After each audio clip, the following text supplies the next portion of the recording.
Hi folks, and welcome back to another Philosophy Club. Okay, so here's a very simple question with a not very simple answer. What is a mind?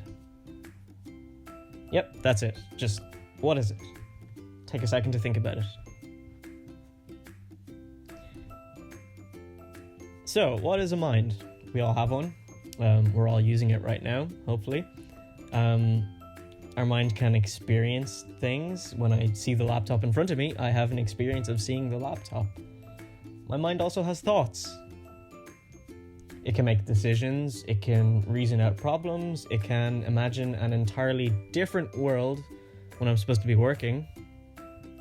But what exactly is it? That's our question for today, and to do so, we're going to talk about the big question in the philosophy of mind, which is the MindBrain Problem, or sometimes it might be called the mind-body problem as well. And the mind-brain problem basically says, are minds the same as brains, or are they something else? To put it a different way, are minds the ooey gooey squishy bits of neurons and synapses and atoms that make up our brains, or is there something else that makes minds what they are and what makes them special?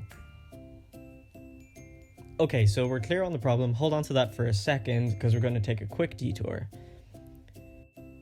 To help illustrate the problem, or to make it worse depending on how well I explain it, we're going to look at philosopher Thomas Nagel's idea of what is it like to be a bat. Now, to understand what we mean, we need to know that some bats don't see the world the way we do. Instead, some bats use a thing called echolocation, which involves bats squeaking at really high pitches, letting the sound waves bounce off the objects in their environment, and then the sound waves come back to their very sensitive ears, and from that they can kind of create a mental map of the world around them.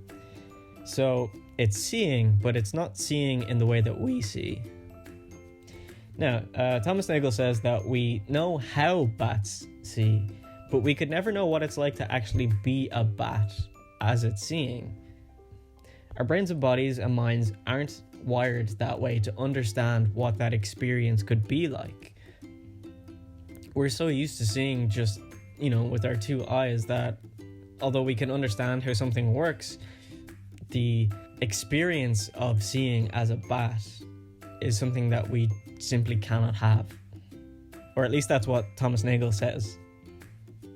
We can imagine it, but we can never know for sure.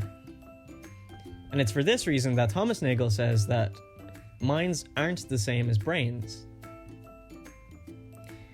He thinks that minds are just something too subjective or too extremely personal that only we have access to.